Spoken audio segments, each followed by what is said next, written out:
Welcome to Kamakura. Hello guys, nandito tayo ngayon sa Kamakura. Pumunta tayo kasi sa Jinja o sa temple sa Kamakura. Ayan, maglalakad tayo papunta doon. Maraming tao ngayon. So yan ang tradition dito sa Japan. Pagtapos ng bagong taon, pumupunta sila sa Jinja or sa temple, nagwi-wish o kung bumibili ng omamori. Ayan. So bago tayo makapunta doon, marami tayong madadaan ng shop dyan sa gilid, sa arcade nila, sa Shotengay nila.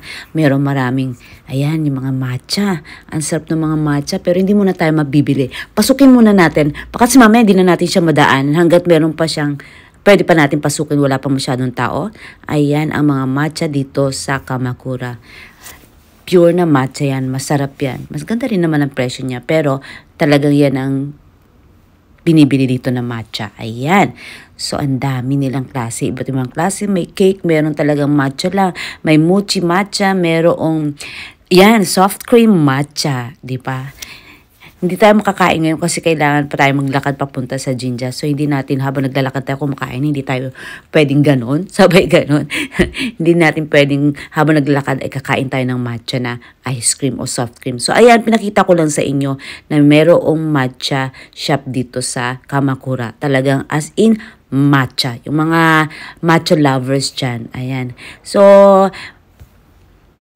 mahaba ang pila papuntang sa temple sa Jinja, kaya medyo magkuha muna tayo ng lakas bago tayo natin tuloy-tuloyan tayo pumunta doon sa temple. So, kain muna tayo. So, ito ang in-order namin dito sa restaurant na yan. Ayan, talaga naman, shirasu may unagi. Ayan, yan ang sa akin. Yan ang in-order ko. Tapos, ito naman yung sa anak ko. Ayan, maguro. Tapos, yan yung sa akin, di ba? Sarap niyan. Ito naman yung sa panganay ko. Ayun.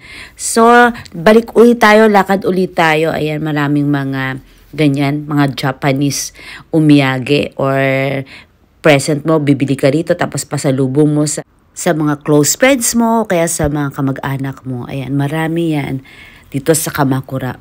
Talagang Japanese style. Ayan. Japanese umiyage, kung tawagin, or present mo. Ayan, pasalubong mo. Ayan. So, lakad ulit tayo, papunta tayo sa temple. Maganda sa Kamakura kasi Japanese, ano pa siya talaga, style yung paligid niya. Hindi katulad sa Tokyo talaga, as in, puro buildings na makikita mo. Tapos, ayan o, meron ganyan, yung banana, chocolate, banana, strawberry. And dito na tayo ngayon sa Jinja. So, ayan, yan ang bungad sa Kamakura, pero doon pa tayo sa dulo pupunta. So, lalakad pa tayo. Pagdating doon kasi pila na. So, nakikita nyo naman talaga sa Kamakura, nandun pa yung yung kanilang Japanese style talaga. So, napakaraming tao ngayon yan. January 3 na yan, marami pa rin. Pag January 1, mas maraming tao dyan. So, maraming yatay. Ayan yung mga ganyan, yung mga nasa gilid-gilid na mga parang turo-turo sa atin yon, ganon, yatay. Ayan. Ayan yung kanina, yung may banana. Iba't ibang klaseng flavor. Tapos mayroong mga crackers sa ibabaw. Ang cute nila, di ba? Ayan yung, palaging binibili ng mga bata. Ayan, may risu. Ayan, no? Ang cute, di ba?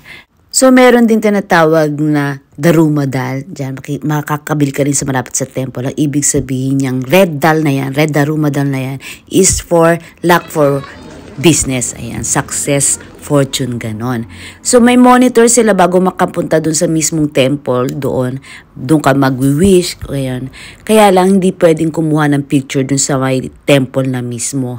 So, maraming guard dyan, maraming policeman, maraming nagsasabi na bawal kasi delikado habang naglalakad, tapos maraming tao, siyempre medyo abala.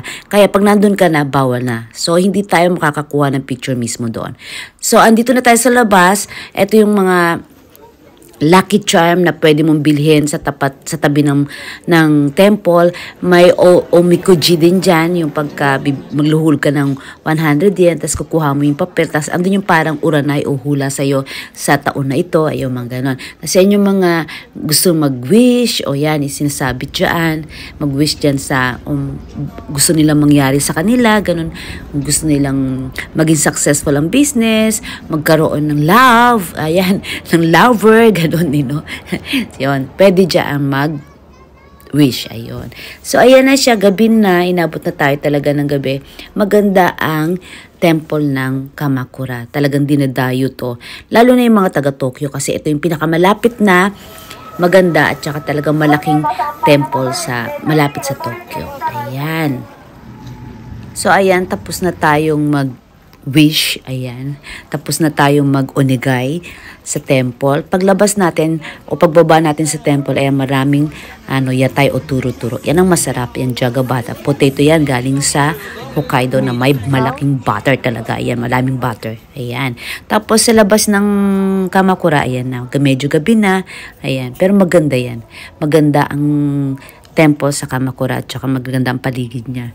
So maraming pagkagantong season o panahon, marami yung yatay o turo-turo sa gabi. Yan. Parang yan ang pinaka-event nila. So pagtapos mga onigay sa temple, marami mga ganyan. Ayan. Tapos, sa pagbaba mo naman, may isa pang maliit na jinja. Ayan. So, pasukin din natin yan. Ipakita ko na lang sa inyo, ha?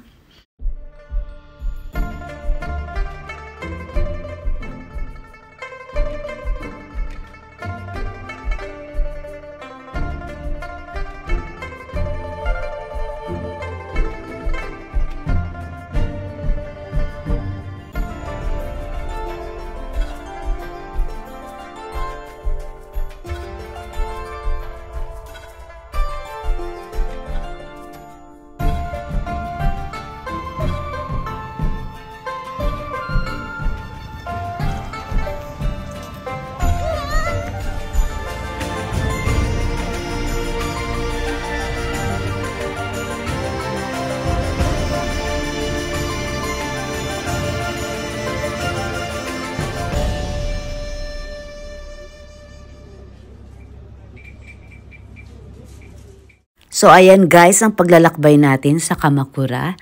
Thank you for watching. Don't forget to like and subscribe!